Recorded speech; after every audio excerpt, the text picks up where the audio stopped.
गांव के एक कोने में रहता था हरनाम। छोटा किसान, पर दिल इतना बड़ा कि पूरी दुनिया भी उसमें समा जाए। जिंदगी में न ज्यादा जमीन थी, न पैसा, और ईमानदारी उसका असली खजाना थी। हरनाम, सारा दिन खेत में काम करते हो, रात को भी थके थके लौटते हो। कभी अपने लिए भी सोच लिया करो, बदन को भी आराम चाहिए।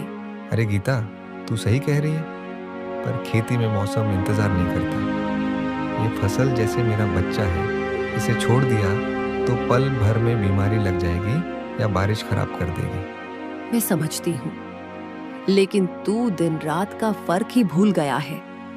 बस यही डर लगता है कि कहीं थक कर बीमार न पड़ जाए। बीमार तो तब पड़ूंगा गीता, जब फसल बर्बाद हो जाएगी। तब न खाने को अन्न बचेगा, न बेचने को। अभी तो बस खेत का ख्याल रखूंगा, जब तक ये तैयार होकर खलिहान में ना आ जाए। ठीक है, मैं तुझे रोकूंगी नहीं, लेकिन कम से कम चाय तो पीकर जा। मैं अभी बनाती हूँ। चल ठीक है, तू चाय बना, मैं औजार लेकर खेत की तरफ निकलता हूँ। सुबह की धूप में काम भी जल्दी हो जाएगा।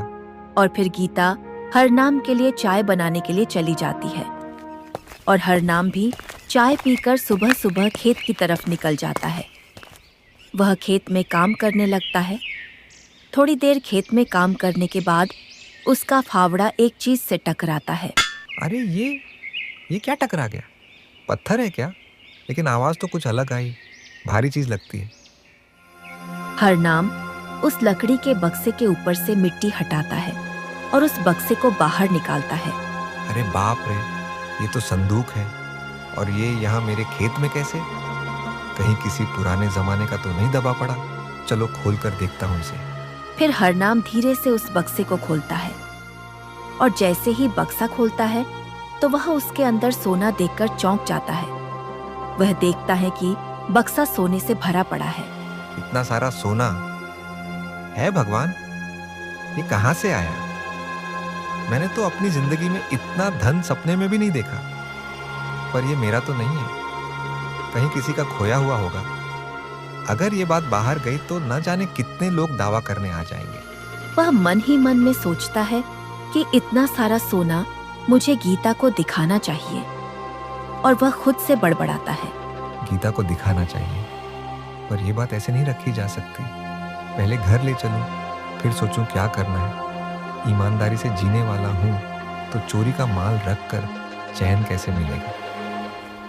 फिर वह उस संदूक को उठाकर चुपचाप अपने घर की ओर चल देता है।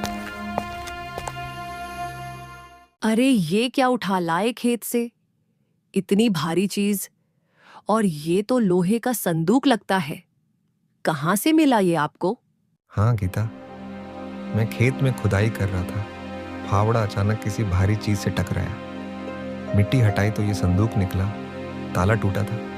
अंदर देखा तो सोना और गहनों से भरा पड़ा है। गीता जैसे ही उस बक्से को खोलती है तो वह एकदम से चौंक जाती है। सोना? अरे राम राम, इतना सारा धन, पर ये हमारे खेत में कैसे आया? पता नहीं, शायद बहुत पुराना है या किसी ने छुपा रखा होगा। पर एक बात पक्की है, ये हमारा तो नहीं है। लेकिन सोचो हरनाम जी, कितने साल हो गए होंगे? किसका होगा अब? और कौन ढूंढने आएगा? गांव में तो किसी ने कभी नहीं सुना कि ऐसा कोई खजाना खो गया हो। गीता, बात ये नहीं कि कौन ढूंढने आएगा, बात ये है कि ये हमारा नहीं है। इंसान का सबसे बड़ा धन उसकी ईमानदारी होती है। जो हमारा हक नहीं, उसे रखना चोरी से भी बड़ा पाप है। मैं समझती हूँ, लेकिन सोचो, अगर ये हम रख लें तो हमारी गरीबी दूर हो जाएगी। खेती में जो मुसीबतें आती हैं, सब खत्म हो जाएंगी। हमें किसी के आगे हाथ नहीं फैलाना पड़ेगा। गीता, गरीबी से लड़ सकता हूँ, लेकिन अपने जमीर से हार जाऊं, ये नहीं होगा। पैसा तो फिर भी कमा लेंगे, पर अगर ईमानदारी खो गई तो उसे वापस लाने का कोई खेत नहीं है जहां बोकर काट लें। ठीक है, मैं तुम्हें कभी नहीं रोकूंगी। तुम हमेशा से सच्चे और ईमानदार इंसान रहे हो। जैसा तुम्हें सही लगे वैसा करो। धन्यवाद।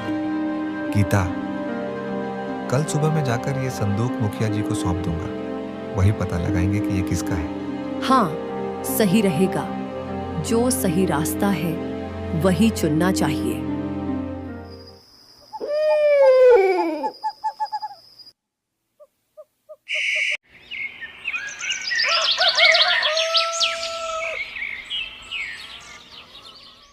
प्रणाम मुखिया जी।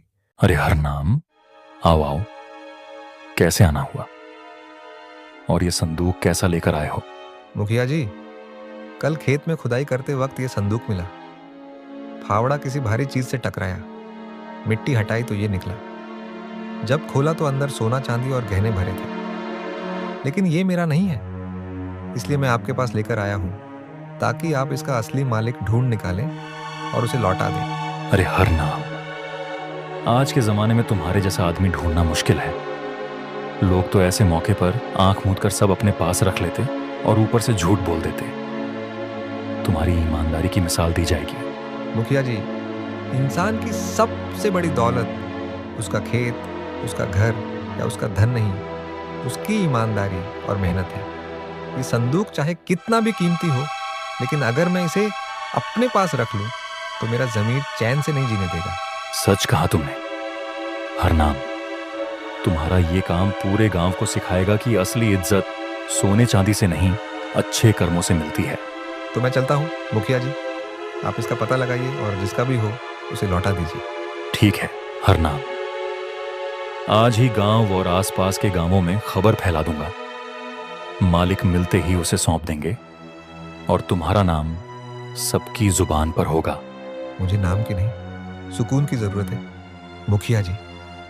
ईमानदारी से जीना ही मेरी सबसे बड़ी दौलत है। और फिर इतना कहकर हरनाम वहां से चला जाता है। लेकिन उसके जाने के बाद मुखिया की आंखों में लालच आ जाता है।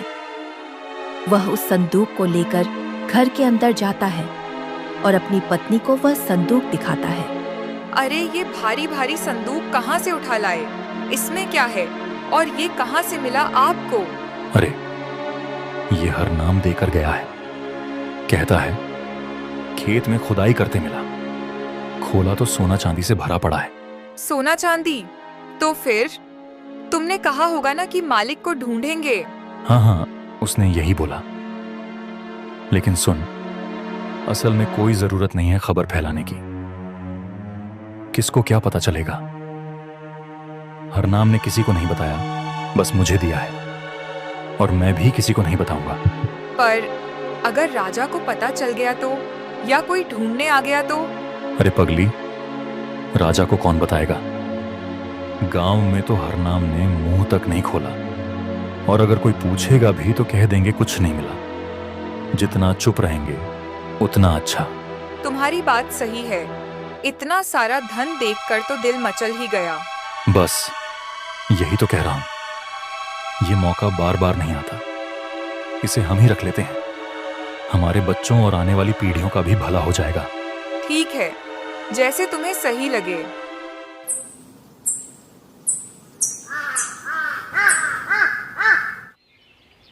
शाम को गीता और हरनाम बैठकर आपस में बात कर रहे थे। गीता हरनाम से बोलती है, तो मुखिया जी ने वो धन रख लिया होगा। क्यों क्यों रखेंगे? मैंने तो साफ साफ बोला था कि ये किसी का भी होगा उसे लौटा दो। वो भी कह रहे थे कि गांव गांव खबर फैला देंगे। पता नहीं, खजाने में लालच बहुत होता है हरनाम जी। बड़े बड़े लोग भी फिसल जाते हैं। गीता, हम अपना काम कर चुके हैं, हमने ईमानदारी निभा दी। बाकी अब उनका काम है। अगर उन्होंने कुछ गलत किया तो उसका हिसाब उन्हें ऊपर वाला देगा। फिर भी मन में शंका तो रहेगी ही। इतना सारा सोना चांदी देखकर कौन मुंह मोड़ लेता है? देख गीता, दुनिया में दो चीजें अपनी मर्जी से ही रखी जा सकती, अपना चरित्र और अपनी ईमानदारी। मैंने जो सही था वो किया। अब बाकी की चिंता मैं अपने सर नहीं लूंगा। ठीक है, तू हमेशा सही सोचता है, मैं जानती हूँ। बस दुआ है कि वो धन अपने असली मालिक तक पहुंचे। पहुंचेगा, चाहे जल्दी या देर से। पर अगर नहीं भी पहुंचा तो भी हमारी आत्मा साफ है। यही हमारी सबसे बड़ी पूंजी है।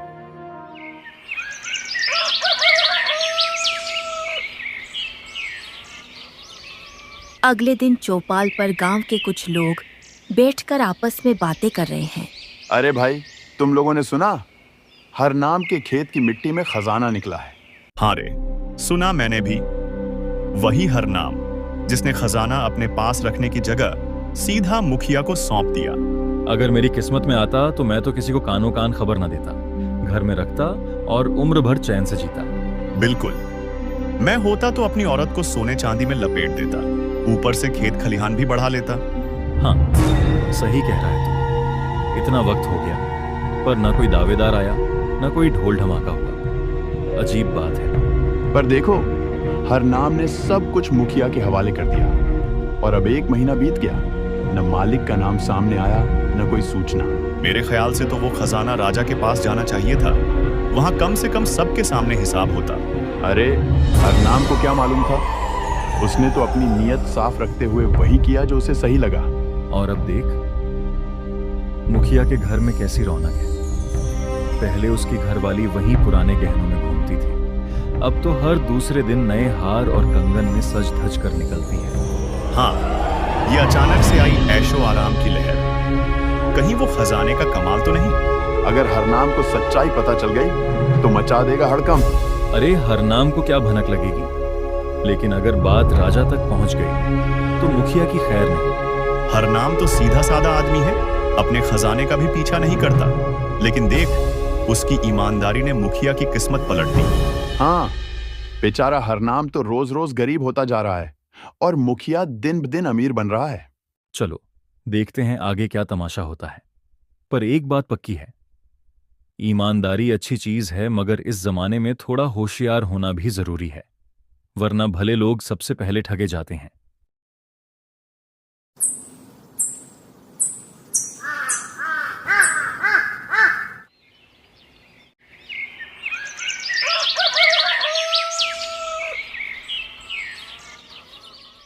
उस दिन राजा अपने भव्य महल में दरबार लगाए बैठे थे। अचानक उनके मन में अपनी प्रजा का हाल जानने की इच्छा जाग उठी। सामने महामंत्री खड़े थे। राजा सोचने लगे कि दरबार और तामझाम के बीच प्रजा की सच्ची आवाज कहाँ सुनाई देती है। उन्होंने ठान लिया कि वे बिना किसी शोर शराबे के साधारण रूप में स्वयं गांव-गांव जाकर लोगों का हालचाल पूछेंगे। मंत्री जी, कई दिनों से मन में एक बात खटक रही है। सुना है हमारे कुछ गांवों में हालात अच्छे नहीं हैं। लोग तंगी और गरीबी में गुजर बसर कर रहे हैं। मुझे लगता है हमें उनकी तकलीफ अपनी आंखों से देखनी चाहिए। महाराज, यह बात सच है। कई गांव ऐसे हैं जहां बरसों से बरसात ठीक से नहीं हुई, खेती चौपट हो गई, लोग उधार में जी रहे हैं। पर राजमहल से बैठे बैठे हमें असली हालात का अंदाजा नहीं होगा। तो फिर तय रहा, मैं खुद जाऊंगा, लेकिन राजा बनकर नहीं। मैं चाहता हूं कि लोग मुझे अपना समझें, खुलकर अपने दुख दर्द कहें। महाराज, आप भेष बदल कर जाएंगे? ये तो बड़ा साहसिक कदम है। साहस ही तो असली राजा की पहचान है मंत्री जी। अगर मैं अपने लोगों का दर्द नहीं समझा तो यह सिंहासन मेरे किस काम का। मैं साधारण राहगीर बनकर उनके बीच जाऊंगा और देखूंगा कि सच में उनके दिल में क्या है।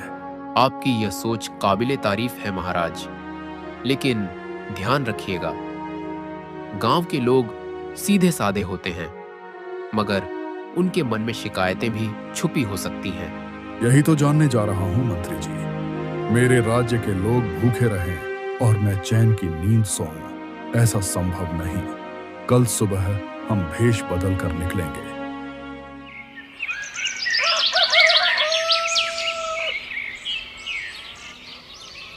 अगले दिन राजा और महामंत्री अपनी वेशभूषा बदलकर पैदल ही गांव जाने के लिए निकलते हैं और संयोग रूप से वो उसी गांव में जाते हैं जहां वो खजाना मिला था। राजा गांव को अच्छी तरह से देखते हैं और वह गांव में बने सबसे बड़े घर के बाहर रुकते हैं। और राजा अपने मंत्री से कहता है, महामंत्री, जरा देखो तो, पूरे गांव में जहां एक एक दीवार गिरने की कगार पर है, वहां यह इतना बड़ा और पक्का घर किसका होगा? अजीब बात है, गरीबी के बीच यह घर अलग ही चमक रहा है। महाराज, सच कहूं तो मुझे भी समझ नहीं आ रहा। ऐसा घर तो गांव के हालात से मेल ही नहीं खाता। न दीवार टूटी, न छत झुकी। लगता है किसी बड़े आदमी का घर होगा। बड़े आदमी का घर? लेकिन यहाँ गांव में कौन इतना बड़ा होगा? गांव की हालत देखकर तो लगता है सब लोग मुश्किल से गुजारा कर रहे हैं। शायद कोई पुराना ठाकुर या फिर कोई साहूकार होगा महाराज, वरना इतनी मजबूती और इतनी जगह वाला घर यहाँ कोई साधारण किसान तो बना ही नहीं सकता। पर अजीब है कि गांव का सबसे बड़ा मकान किसका है, हमें पता ही नहीं। चलो छोड़ो, ज्यादा रुकते नहीं, आगे भी देखना है कि बाकी गांवों की हालत कैसी है। जी महाराज, लेकिन यह सवाल मन में रह जाएगा कि इस गरीबी में इतना बड़ा घर आखिर किसका है। ठीक है महामंत्री, हम आगे बढ़ते हैं। अगर कोई व्यक्ति हमें दिखा तो हम उससे पूछेंगे कि आखिर यह इतना बड़ा घर किसका है। चलो आगे देखते हैं। फिर राजा और मंत्री गांव में आगे जाने लगते हैं। थोड़ी दूर चलने के बाद गांव की चौपाल पर राजा को 2-3 लोग बैठे हुए मिलते हैं। राजा और मंत्री उनके पास जाते हैं और उनसे उस मकान के बारे में पूछते हैं। अरे भाई, तुम्हारा गांव तो साधारण सा ही दिख रहा है, लेकिन एक बात मेरी समझ में नहीं आ रही कि गांव में इतना बड़ा घर किसका है। बाकी तो सब लोग साधारण हालत में हैं, मगर उसके घर में तो रौनक ही रौनक है। देखो भाई, हम तो सीधे साधे किसान हैं, झगड़ा फसाद में पड़ना हमारा काम नहीं। लेकिन एक बात जरूर है, जब से वो खजाना मुखिया के हाथ लगा है, तब से उसके दिन ही पलट गए हैं। अब तो उसके घर में पैसे की कोई कमी नहीं रही। खजाना? कौन सा खजाना? हाँ, मुझे भी यही जानना है, आखिर वो खजाना आया कहां से? सुनो भाई, वो खजाना गांव के गरीब किसान हरनाम ने पाया था। अपने खेत में हल चलाते वक्त उसे मिट्टी के अंदर से मिला। तो उसने वो खजाना अपने पास क्यों नहीं रखा? हरनाम बहुत ईमानदार आदमी है। उसने सोचा कि मालिक असली तो कोई और होगा, इसलिए वो खजाना सीधे मुखिया को सौंप दिया, यह सोचकर कि मुखिया उसका असली मालिक ढूंढकर उसे लौटा देगा। फिर क्या हुआ? फिर क्या? मुखिया जी ने कहा वह खजाना राजा को सौंप देगा, लेकिन अभी तक उस खजाने का कोई अता पता नहीं है कि वो खजाना कहां गया। ना तो उसका असली मालिक का ही पता लगा, ना वह खजाना राजा को सौंपा गया। मतलब हो सकता है मुखिया ने खजाना अपने पास रख लिया हो। हम तो कुछ नहीं कह सकते, पर पहले तो उसके घर में चूल्हा जलाना भी मुश्किल था, और अब देखो, नए कपड़े, नया सामान, बैलगाड़ी, यहाँ तक कि घर में चांदी पीतल के बर्तन भी आ गए हैं। महाराज, लगता है मामला साफ नहीं है। हरनाम की ईमानदारी की तो प्रशंसा बनती है, मगर मुखिया पर शक भी जायज है। हमें नहीं पता उसने खजाना राजा को सौंपा या नहीं, पर गांव में चर्चा यही है कि खजाना यहीं अटक गया है। महामंत्री, यह मामला गड़बड़ है, हमें इसकी जांच करनी ही पड़ेगी। जी महाराज, बिल्कुल। और अगर सच में मुखिया ने खजाना दबा लिया है तो उसे सजा मिलनी चाहिए, और हरनाम को उसका हक जरूर मिलना चाहिए।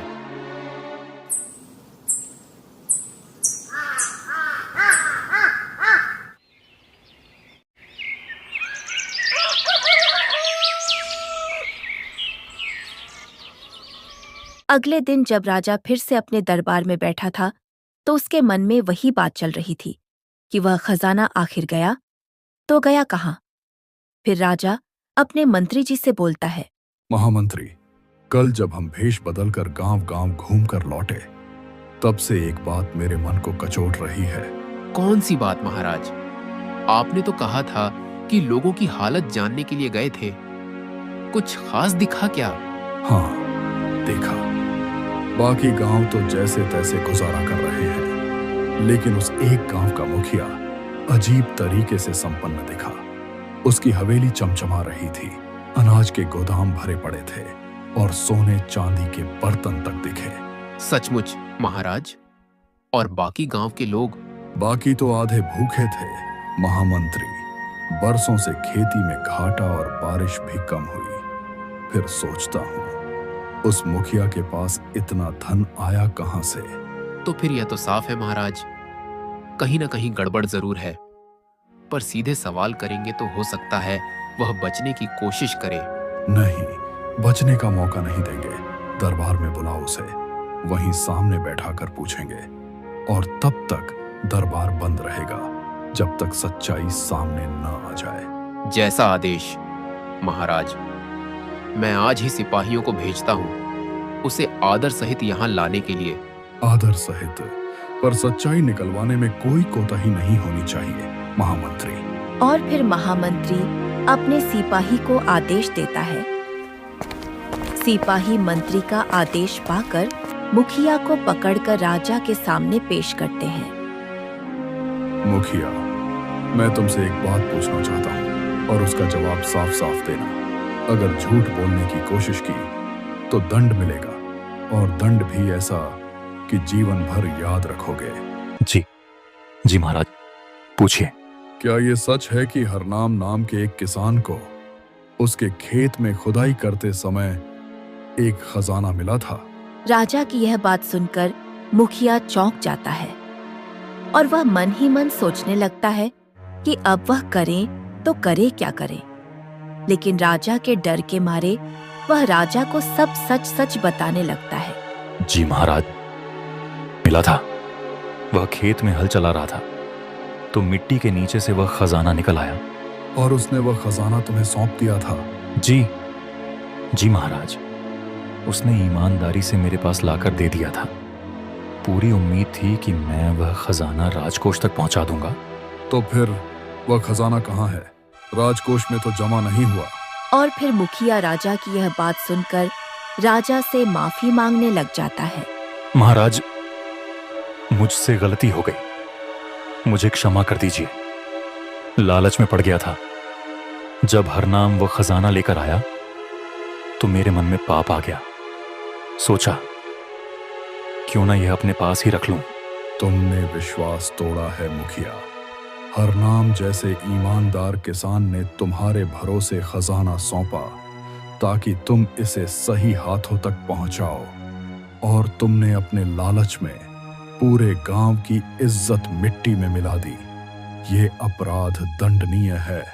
क्षमा कीजिए महाराज, मैं वचन देता हूं आगे से ऐसी गलती नहीं होगी। कृपया दया कीजिए महाराज जी, दया कीजिए। महाराज, ऐसे व्यक्ति को कठोर दंड मिलना ही चाहिए ताकि कोई और इस तरह का अपराध करने की हिम्मत न करे। दंड तो मिलेगा, लेकिन पहले तुम वह सारा खजाना आज ही राजकोष में जमा करवाओगे। जी महाराज, आज ही, अभी मैं सारा खजाना राजकोष में जमा करवा दूंगा। महामंत्री, उस हरनाम किसान को तुरंत यहां दरबार में पेश करो।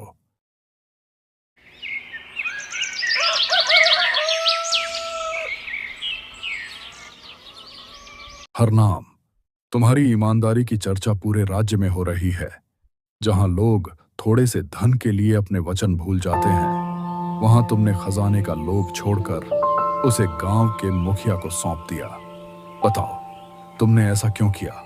महाराज, मैंने तो बस अपना कर्तव्य निभाया है। माता पिता ने हमेशा एक बात सिखाई थी, बेटा, ईमानदारी और मेहनत को कभी मत छोड़ना। कितना भी लालच सामने हो, अपने ज़मीर के खिलाफ मत जाना। मैंने वही सीखा और वही किया। सचमुच महाराज, मैं भी कई राज्यों में घूम चुका हूं, लेकिन इतनी सच्चाई और मेहनत का इंसान मैंने कहीं नहीं देखा। आज के समय में धन के लिए लोग क्या क्या नहीं कर जाते, पर हरनाम, तुम तो अलग ही हो। मंत्री जी, धन और संपत्ति कभी स्थायी नहीं होते। आज है, कल नहीं रहेंगे। पर एक बार इंसान का विश्वास और ईमानदारी टूट जाए तो वो कभी वापस नहीं आते। हरनाम, मैं तुम्हें इस खजाने का एक हिस्सा देना चाहता हूँ, तुम्हारी ईमानदारी का सम्मान करते हुए। नहीं महाराज, ये खजाना मेरा नहीं है। जो चीज़ मेरी नहीं उसे मैं कैसे स्वीकार कर लूं? मुझे भगवान ने जितना दिया है मैं उसमें संतुष्ट हूँ। मनुष्य को हमेशा अपने हिस्से में खुश रहना चाहिए, न कि लालच में और पाने की सोचकर दुखी होना चाहिए।